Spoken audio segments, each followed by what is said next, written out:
Hi, first of all, good afternoon. Really sorry that we had some glitches on Instagram and it just didn't work. It's happened. So we are now using Zoom to record our common conversation we're going to have with Mark in a minute. And then hopefully you enjoyed it the same way. Sorry we can't be interactive, but please do comment and we will try and respond to your questions over the due course of days. So I'm Anthony. I work for Urban Saint. I am the group's development lead. So I looks after kind of youth projects across the country. But less of me. You're not here to chat to listen to me. You're here to listen to what Mark has to bring with additional needs in Christmas. So Mark, can you tell us a little bit about yourself and everything to do with additional needs? Absolutely. Hi, Anthony. Hi, everyone. I'm Mark Arnold. I look after additional needs work at Urban Saints, and that includes lots of training for children's youth families workers, parents, carers, guardians, and folk that journey with children and young people with additional needs. It means lots of community work as we gather those folk together to share online, sometimes in building, about their journey and to support and help each other. Lots of writing too. I blog as the Additional Needs Blogfather, but also crop up all over the place with articles and interviews and various things too. So loads of stuff around this topic of helping children and young people with additional needs to thrive in a church setting.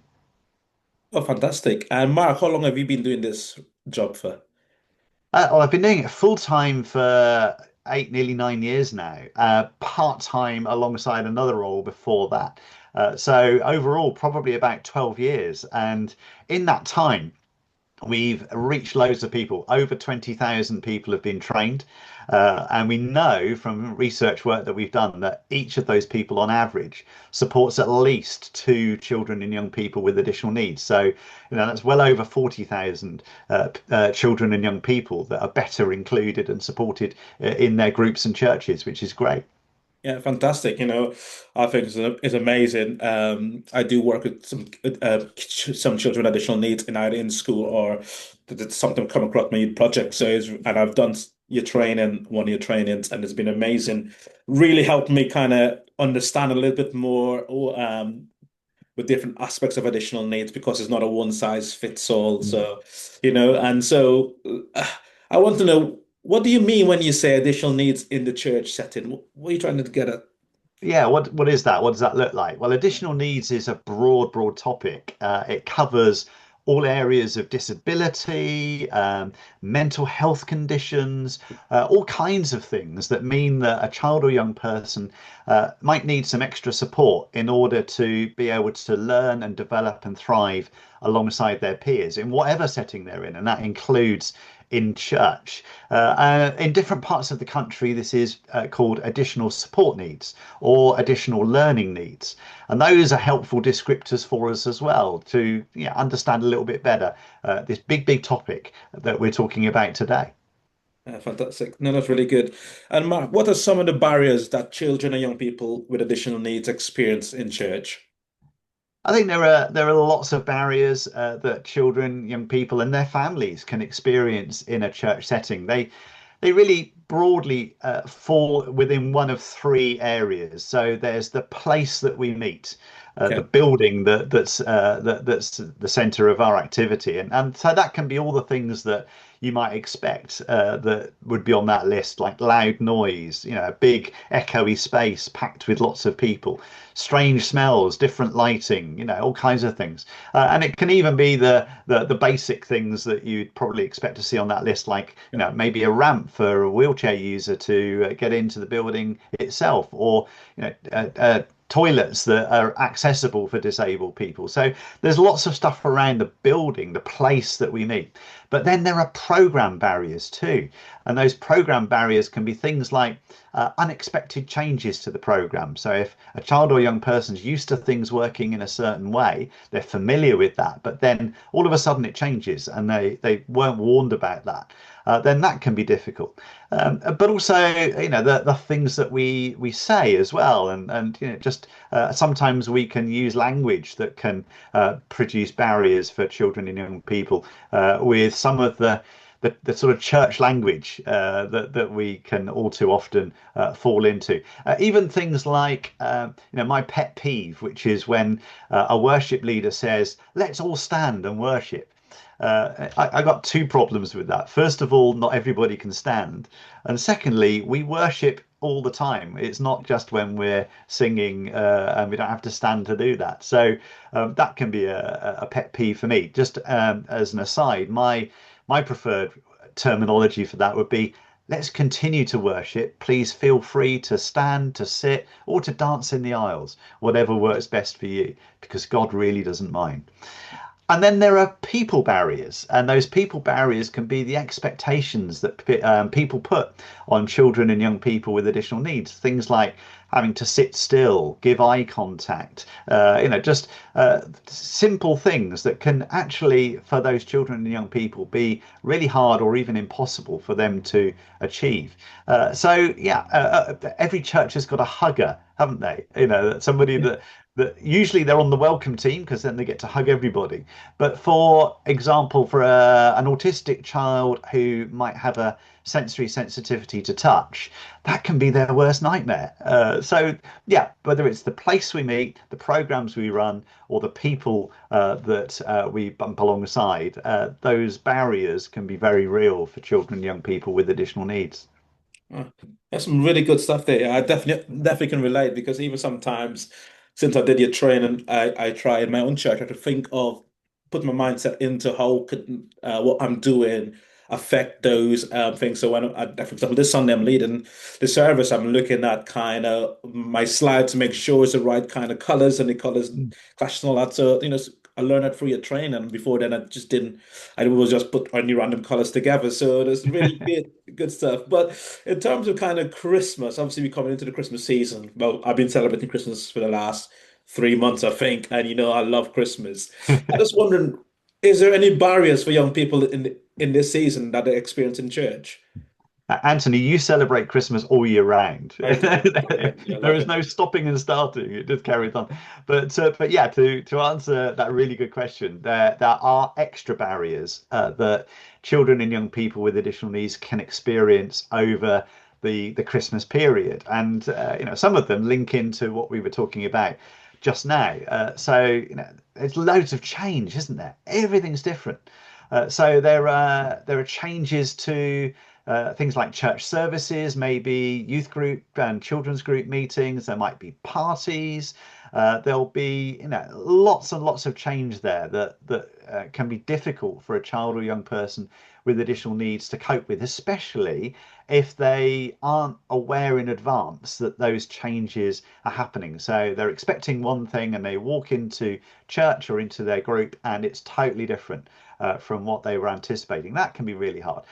There's loads of stuff that can be, maybe a little bit of a sensory overload for them. So there might be, Christmas trees and lights and decorations and stuff all over the place, which, can look lovely and they brighten up, this dark time of year for us.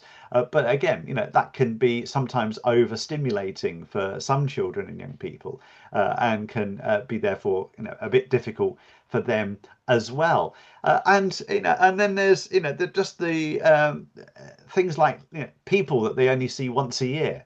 Suddenly, there's folk coming into their homes or into the group that they're at in church that are visitors, and they don't see them any other time of the year except for Christmas, and so they're having to try and get their heads around all of that as well. So there's loads that's going on, and also I guess around all of that is just that sense of excitement about Christmas, and everybody's getting excited about what's going on, and for a child or a young person with additional needs, they'll pick up on all of that, and yeah, that can sometimes be a positive thing, but it can also be an unnerving thing as well, because why is everybody excited? What's happening? There's this thing going on called Christmas, but I don't really understand what that is, and that can just generate a little bit of uncertainty, and that uncertainty could then lead to anxiety and stress, and maybe ultimately to them becoming, just overwhelmed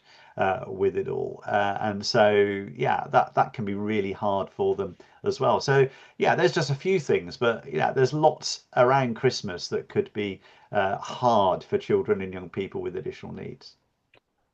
Oh gosh, because as I said, I know how much I love Christmas and I've been celebrating for a long time. And But that's something for me to consider because we're running a Christmas. I'm in charge of our youth Christmas party coming up later on in the month to start thinking about some of those aspects. Because for me, I'm like, yes, get it bright, get it lights everywhere. I'm all about kind of celebration to this max. But I want those kids to experience the same way, experience Christmas the same way, but what's suitable for their and their needs. And so something for me to really think, because for me, I just love this season of Christmas, and I want those kids that come through my church door to really get that same sense of they can come and enjoy Mm. Christmas, and there are no barriers to just have enjoyed this season, which is really important. But why is it? Why, especially for youth workers or even church ministry people, why is it important for us to remove those barriers from not just the Christmas season, but outside of it with young people? Yeah, I think, an important responsibility for us as children's youth families workers, whatever role we've got, church leaders, whatever our role within church or children's and youth work, to think about the needs of the whole group, and that includes children and young people with additional needs. And so if we start to understand that some of the group are really struggling because of some of the things that are in place, we want everybody to have the best of times when they're in our group, in our church, and I think there's a biblical imperative for us there as well. You look at the life of Jesus. He reached out to everybody on the margins. He reached out to those that perhaps society then would push to the sides and sometimes ignore, and Jesus went straight to them. And I think if Jesus was, living on earth today physically, he lives in our hearts, but if he was living physically as a human being today, he'd be looking out for children, young people with additional needs as part of reaching those that are on the margin sometimes, and bringing them into the center of everything that's going on, and so understanding those barriers and engaging with the children and young people themselves, the families they're a part of, and just asking them, what do you find hard at church? What do you find difficult in the children's group, the youth group, that you're a part of? Willing to be a bit vulnerable in that and to hear from families as they share with us perhaps some of the things that they find difficult, and then with them, because inclusion always has to be with people and not unto them. There's a real difference there. But with them, to then think about how can we bring about some change that doesn't reduce what we do for everyone else, but actually makes a real and tangible difference for the children and young people that we know are struggling. So how can we reduce those barriers or even break those barriers down completely so that they're able to fully take part in everything that's going on, and for it to be their church, for them to truly belong at the center of all that we're doing. And I think that that's absolutely vital, not just as you mentioned in your question, not just at Christmas time, although that's a great time for us to start, but through the year, to be thinking about different ways that we can ensure that everybody is able to engage with all the things that we're doing. No, really good. And you posted a blog the other day around why children with additional needs are like Edgar the Dragon from, it's a John Lewis advert a few years ago, and I read that and I'm like, oh no, it's really interesting. So that's why I'm really passionate for work where I understand a bit more about additional needs, and it helps me connect with the young people that God so loves so much, but closer. So if you want to know more about kind of additional needs stuff, yes, go to additional needs Blockfather page, or you can join us on Urban Saints Youth Leaders Connect page on Facebook, and you can hear more about that stuff. But Mark, for example, my church and loads of churches says, all are welcome, everybody belongs somewhere, but it can come along. But what are some of the ways that we can help create belonging for young people with additional needs or children? Yeah, it's a great question. And before I answer that, just linking back to what you were saying about the Edgar the Dragon blog. Yeah, that was such a helpful advert that John Lewis did a few years ago, and because it absolutely told the story of essentially a child. Edgar was essentially a child with additional needs, and he found a friend who supported him and helped him, and he initially was shunned and on the edges, but was then brought into the center of everything that was going on. And so it was the first time I saw that advert, I thought, oh wow, that is the story of a child with additional needs. And I blogged about it straight away, and it just went off the scale. It was, quite a response. So yeah, folks that are watching this, do go and check out the additionalneedsblogfather.com and have a look. Search for Edgar the Dragon, you'll find that blog. But yeah, what are some of the things that we can do, particularly in this run up to Christmas, that can make a real difference? Well, one we've touched on already, which is ask the audience, talk to the families, to the children, young people themselves, and ask them what they find hard, and work with them to try and fix some of that stuff. But there are preemptive things that we can do as well. So if we know that we're going to be doing something different next week, so our service is going to be different, or our youth work is going to be different, we're going to be running a party, or it's just something that's going to be different to the normal run-of-the-mill all year round youth group that we run, then making sure that children and young people with additional needs are aware of that with plenty of warning. So, getting in touch with them and saying, hey, it's going to be different next week. We're going to have a party. This is what it's going to look like. We're going to be doing these activities. There's going to be this food available. All the information that we can provide. And if possible, if we can equip them as part of that with that information in a visual way. There's a tool that we can use called a social story.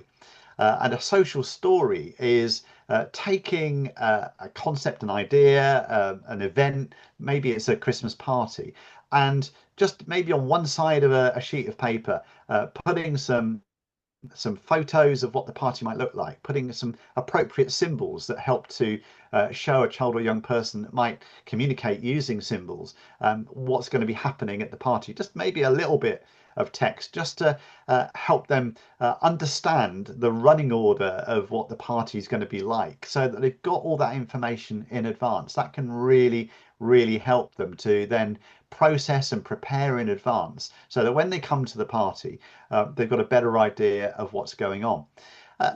We could even at the party have something like a visual timetable there, so we can see that we're going to be running some games, we're going to have some food, we're going to maybe have some songs, so just have a timetable that is visible, that shows the running order of the event itself, so that anybody that needs that information has that easily available. If we know that there's going to be parts of the program that are going to be quite loud, and it's pretty impossible to do quiet children's and youth work, that doesn't happen very easily. So we're likely to have some noisy times during the session. Have ear defenders available, or in-ear buds that can protect a child or young person from that loud noise, but also have little oases of quiet and calm. So have an activity that might be loud, and make sure that everybody's protected from that if they need to be, but then follow that by something a bit more quiet and reflective. So a child or a young person who might have been a bit overstimulated by all that loud noise now has an opportunity to be able to reset a bit, and regain a sense of calm before the next louder activity happens. So that can really help as well. And then just make sure that all the way through you're checking in with children and young people, saying, how are you doing? Are you okay? And just making sure that you're digging deep with them to make sure that they're doing fine. And if they're not, then have other options that they can engage with. So maybe have a calm, quiet space, perhaps with some bean bags, some ear defenders, some fidgets, maybe a few sensory activities that they could have a go at in a quiet space, so that if they just need a bit of time away from all of the busyness of the party or whatever the event or activity is, then they can access that. And that can again just give them choices and give them options. So if they need to just have that little space to be able to reset and regroup, then they can do that as well. And if possible, also see if and if appropriate, have somebody that could be maybe a one-to-one help or a buddy for them during that activity as well. Now, buddies could be other young people. So it could be that you buddy them up with another young person that you know has got a really caring heart that can just keep a sort of watch over them. And if they can see that young person's struggling, then they could alert a leader and let them know. It might be, and particularly for younger, for children and perhaps junior youth, that you may have an opportunity to get some extra one-to-one helpers in just for that activity to be able to support a child or young person who's struggling. And actually, by encouraging some folk to help out just for a party and to support a child or young person with additional needs there, that can sometimes be the first step towards them ultimately becoming part of a little one-to-one team that can support other children and young people with additional needs in your work. Because that initial step of coming along for a couple of hours for a party might give them a little toe in the water of doing that actually they find really good and that they want to try and do a bit more of that. So there's a few things that we can do, but it's also about thinking in advance as well, and thinking what's going to be happening at this event, this activity that we're running. How's that likely to impact this child or that young person, and then just working through with them how to make sure that they get all the support they need so that they thrive and flourish and enjoy that activity and aren't just surviving it and struggling through it, which they might otherwise do. Yeah, lots of food for thought. Definitely, I'm taking away of the buddy system because sometimes we get yes, we need three leaders to meet our ratio, and we forget sometimes about that child or children who might be struggling and then need somebody to journey with them. Like you say, it doesn't have to be a leader; it could be a young person themselves that's journeying that with them during that session. So it's some really good food for thought there, Mark.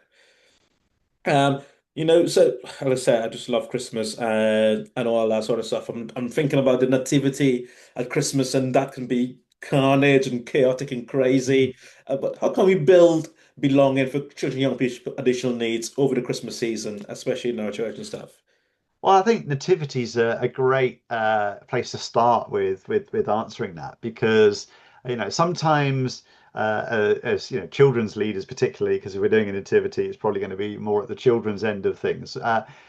Children's workers can worry about, oh wow, how do we include a child or young person with additional needs in the nativity? They're going to have to stand there. They don't, they won't stand still. They're going to be easily distracted. How do we help them to be a part of the nativity? Well, I heard a story from a church a couple of years, it must be ago now, where they were thinking about that regarding a child that they were journeying with at the time who has ADHD, attention deficit hyperactivity disorder, and they knew that for him it was going to be pretty much impossible for him to just be stood there, as a shepherd or something in the nativity. That really wasn't going to be able to be possible for him. But then somebody was watching a program on the TV all about the Bethlehem Star. I think it was the Sky at Night, the astronomy program.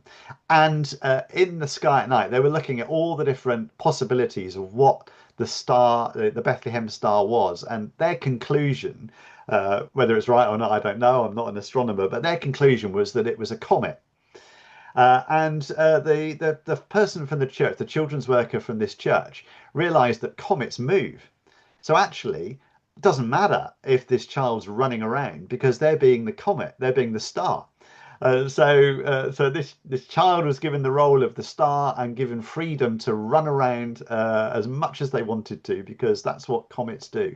And so yeah, they just creatively found a way to accommodate his needs in the nativity play, and it was brilliant. And he enjoyed it, everybody enjoyed it, and yeah, it worked much better than somehow trying to force this kid to stand there with a dressing gown and a towel over his head and be a shepherd and not move. So thinking about accommodating the differences in children and young people with additional needs is really great, and that's just one example of how we can do that.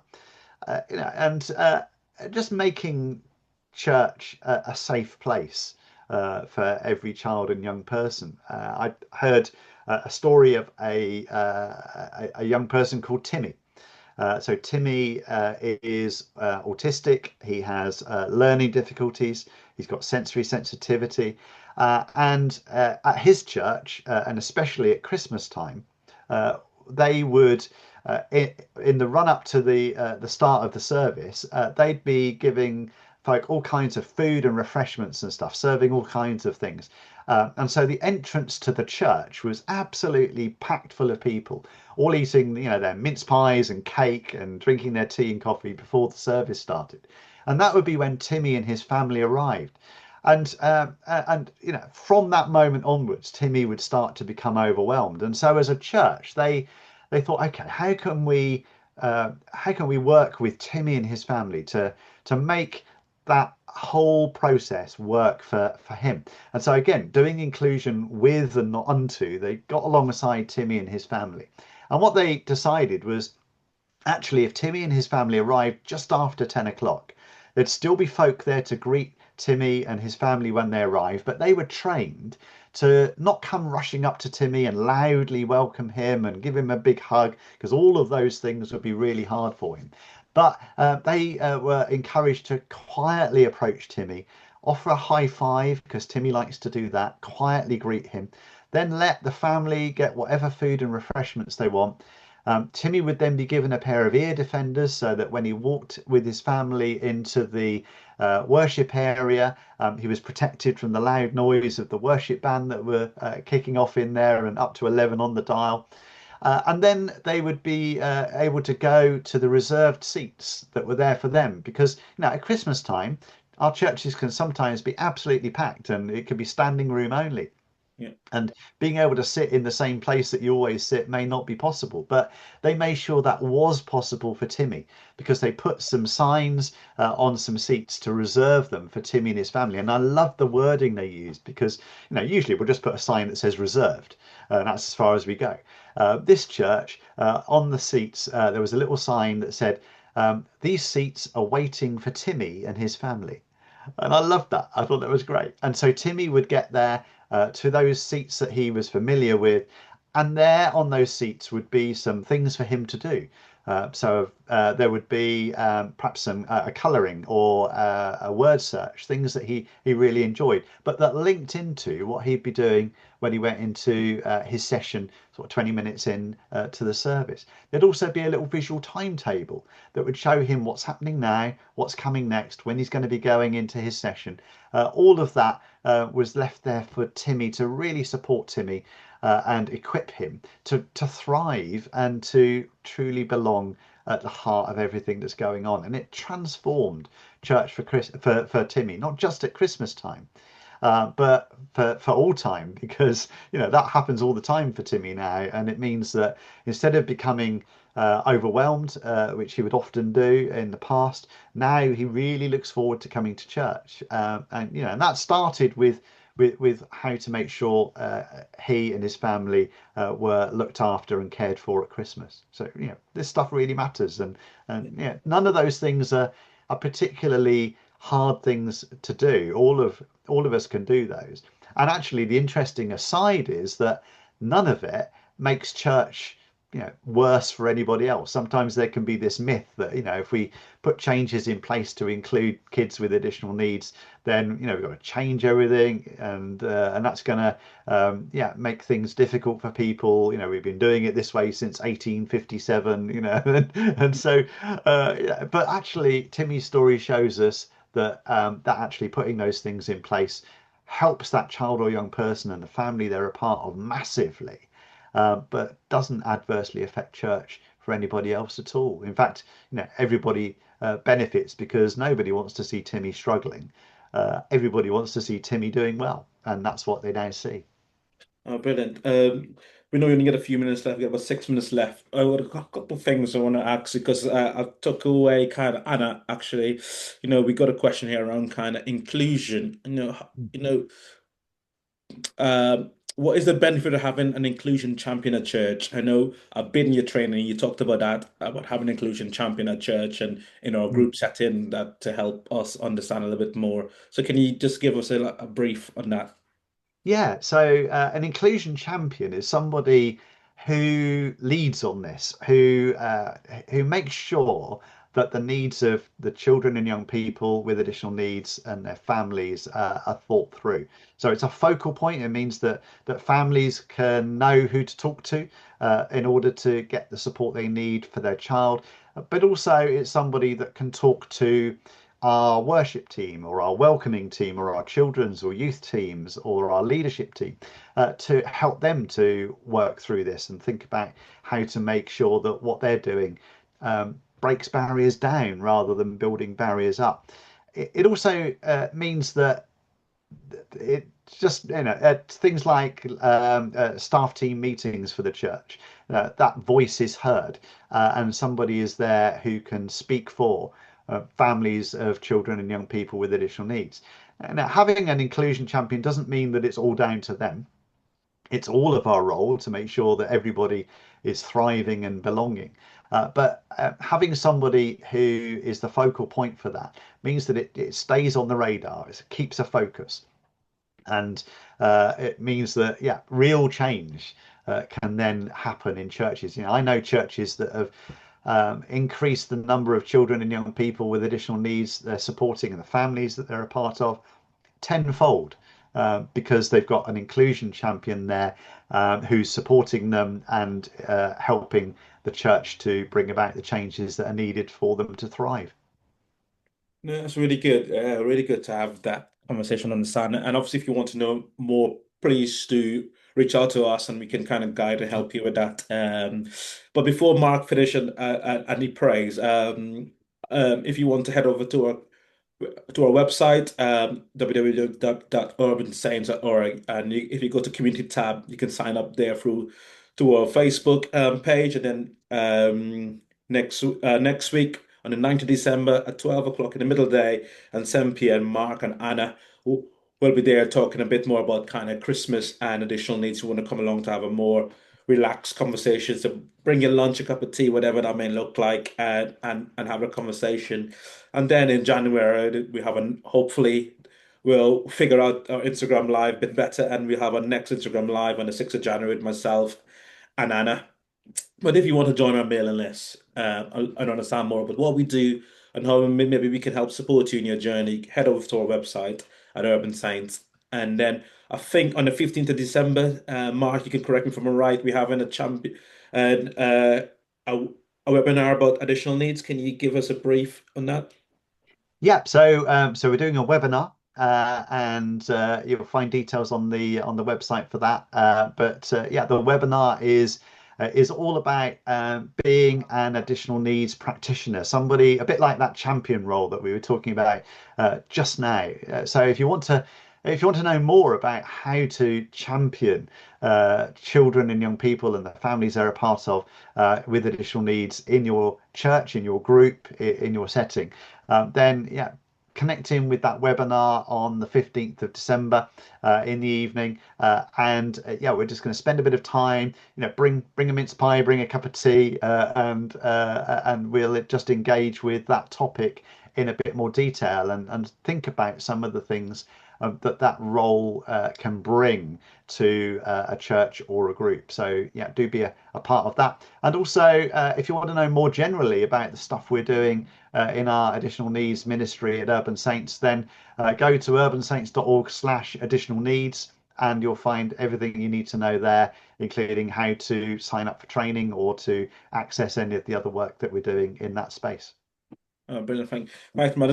I've learned, even though I've worked with you for a long time and I've done some additional needs training and stuff, I've still, every day as a school there, I'm still learning more. So, especially I learn a lot about an activity, and how to because I'm like, oh no, they need to be organized and let them be sometimes. And I've learned different things. So really thanks. I really appreciate that.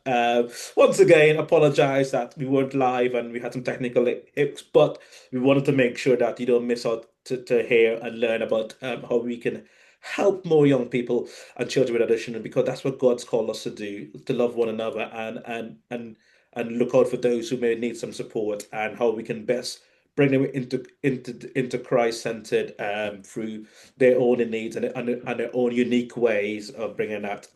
So, Mark, as we're about to finish, could you just say a quick prayer Mm. as we close this session? Absolutely, yeah. Yeah. Dear Lord, we are so grateful to you for every child and young person that you bring to us, that's a part of our church, of our group, of the work that we're connected with in whatever setting. And we especially thank you for the children and young people with additional needs that are a part of that. And our prayer is that in this run up to Christmas, this celebration of your birth, that's such an important moment in our year, that you would help us to think about children, young people who might struggle with some of that. Who might bump into all kinds of barriers with the changes that can happen at this time of year, and you would help us to put some things in place to support them better, to engage with them, to hear from them, and to have on our heart your heart for every child and young person. When families brought their children to you, Lord Jesus, you didn't send them away. You said, let the children come to me, all of them, for the kingdom of God is made of such as these. And you meant every single one. So, Lord, help us as we reach out to every child, every young person, every family this Christmas time, to just have your heart for each one of them, and to make sure that all of them belong and are able to engage and take part in everything that we're doing, and to have the most wonderful time when they're with us in the different activities that we're planning. For we ask all of this in Jesus' precious name. Amen. Oh man, oh, man, thank you so much, Mark, for your time. Really appreciate it. But if we don't hear from you guys, if you don't see you on the 9th of December for either the Zoom 12 or 7 o'clock, or you can't join the webinar on the 15th at 7 p.m. We hope you have a great Christmas, and we thank you for championing additional needs already in your church or in your settings, and we hope you continue to do that. And please do hop over to our website or our Facebook page and join us in this journey of supporting young people with additional needs. Anyway, take care and God bless. Bye.